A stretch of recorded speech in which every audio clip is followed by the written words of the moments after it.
Is this a drill or something?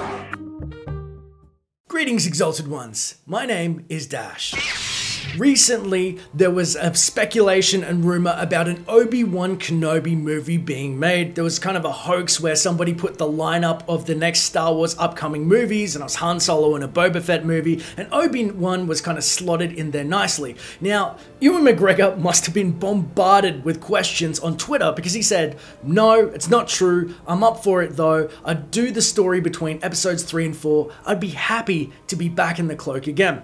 For me personally, that was amazing to hear. As you know, I've been saying that Obi Wan Kenobi on Tatooine for 20 years, not training Luke or doing much, was kind of sad, and that it would be awesome if he came back in Star Wars Rebels in some capacity. So for Ewan McGregor to, I guess, reach out to the fans and say he thinks that there's a story to tell in between the movies, absolutely makes sense. I mean, you've got 20 years on a desert planet. We don't know exactly what's happened for him to transition into Ben Kenobi. Sure, he's the ward of Luke Skywalker and he can't leave the planet, but there could have been much more to that. He could still be a valued member of the Star Wars, I don't want to say community, but the universe that is actually helping people in his own way. And I feel like with the right writing, it could be insane as to what he discovers, what he overcomes, and who he becomes to again change from the general Obi Wan Kenobi to old Ben. And he seems so unassuming as old Ben, but that could be such a ruse on his behalf because, as you know,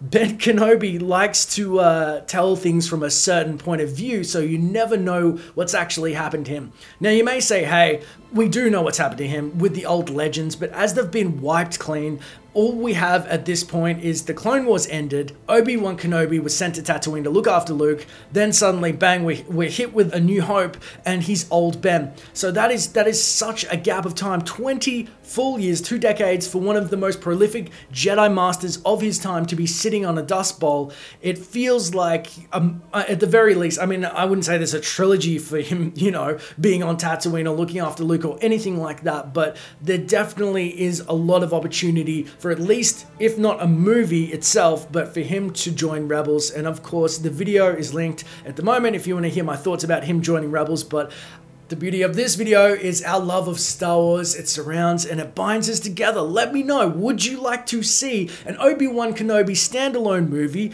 where he's on Tatooine and what happened to him between episode 3 and episode 4? Because if you love Star Wars, I want to talk to you about it. It's as simple as that.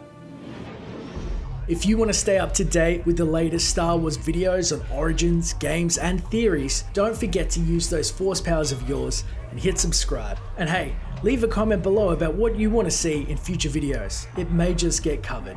Thanks for watching, and may the force be with you. Always.